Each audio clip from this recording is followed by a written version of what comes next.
Hola, ¿qué tal? Bienvenidos a esta nueva entrega del curso de diseño de elementos de concreto reforzado. Hoy vamos a ver nuevos conceptos y haremos comentarios acerca de su aplicación en un proyecto estructural. Pongámonos manos a la obra. Las variedades de refuerzo, empezamos a ver cómo armar un elemento estructural. Es muy importante proteger nuestro acero. A ver, ¿qué diferencia hay? Principal diferencia entre acero y concreto. Es cierto que el acero tiene mayor resistencia a tensión y también que resiste muy bien la compresión, pero obviamente el acero es mucho más caro. Es mucho más caro y aparte el acero es mucho más difícil de proteger. Por ejemplo, el concreto puede estar expuesto al aire libre o puede estar expuesto a agentes químicos, pero pero sigue resistiendo muy bien. Por eso al principio decíamos que las propiedades importantes del concreto, aunque por lo general escuchamos mucho más de la resistencia a la compresión, pero no es la única virtud que tiene el concreto. También el concreto es mucho mejor, tiene mayor resistencia a los agentes químicos. Los elementos estructurales siempre tienen que tener un espesor de recubrimiento. ¿Y eso para qué es? Para proteger mi acero, porque si el acero empieza a afectarse, a oxidarse, obviamente va a perder de su resistencia y ya no se va a comportar como yo lo diseñé.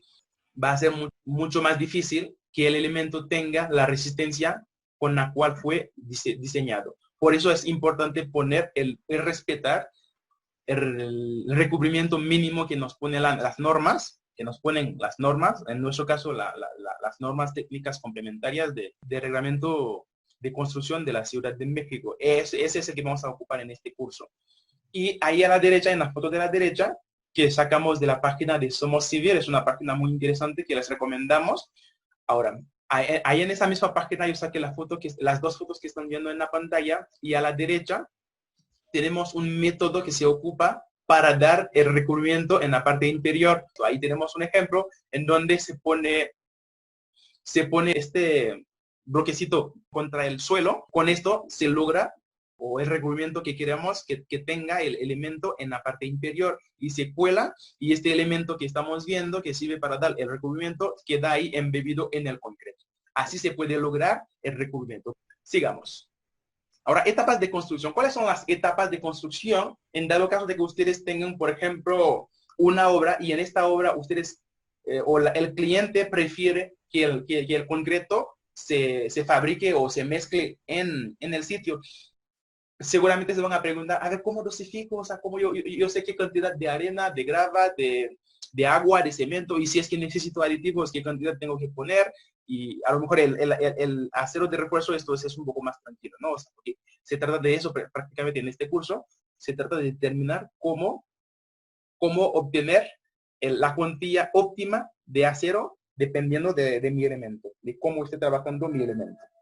Pero este curso no es de dosificación de concreto, no es de tecnología de concreto, pero sí les estamos recordando que en tecnología de concreto se determina la dosificación mediante varios métodos. Puede ser por fórmulas, por tablas, por volumen o por métodos más sofisticados de diseño que propone el ACI, o también métodos de mínimo contenido de vacíos. O sea, son métodos muy eficientes para determinar la dosificación para nuestro concreto. Y estos métodos nos dicen que si quieres un concreto de 250, aquí está la dosificación. Si quieres un concreto de 500, aquí está la dosificación. A lo mejor los métodos por tabla, porque en los mismos bultos de cemento vienen también especificaciones de cuál es la dosificación que hay que ocupar para obtener cierta resistencia. Pero los métodos sofisticados de diseño que propone el ACI o de diseño por mínimo contenido de vacíos, ese sí podemos determinar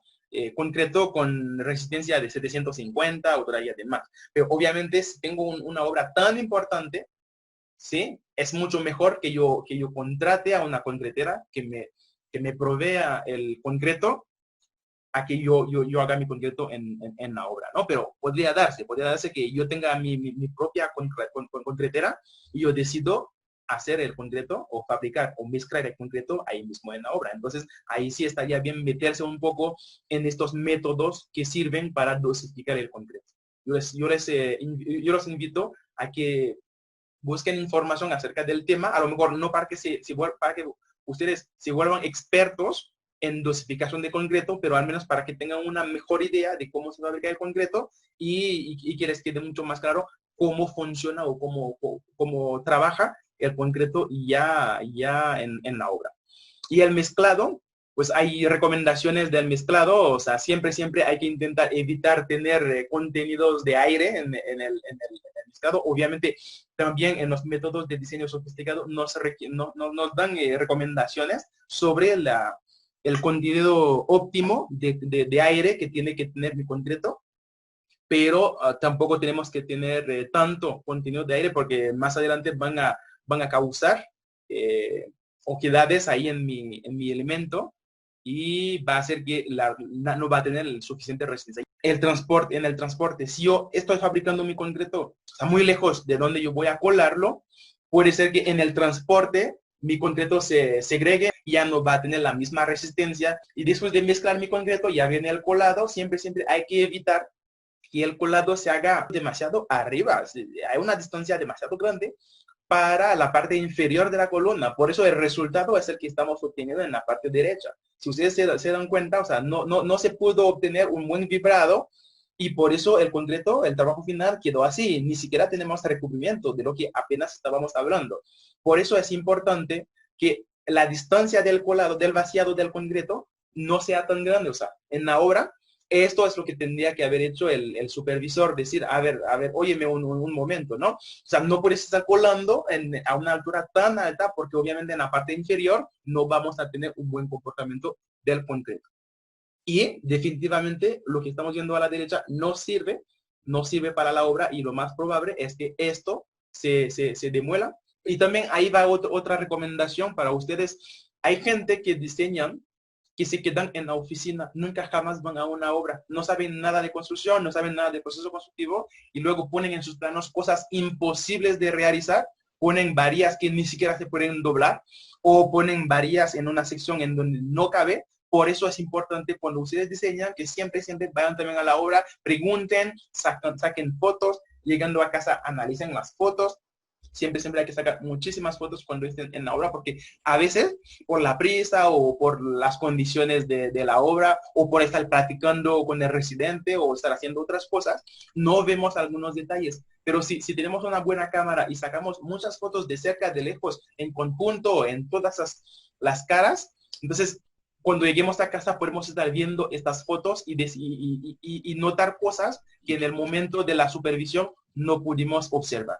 Entonces, por eso les recomiendo siempre que vayan a la obra para que se aprendan los procesos constructivos, cómo se construye una columna, cómo se ponen las cibras, qué tipo de cimbras existen, cuál es el proceso constructivo para tal tipo de losa. Y una vez que ustedes entiendan muy bien el proceso constructivo, va a ser mucho más fácil para ustedes al momento de diseñar porque van a tomar condiciones reales de la obra.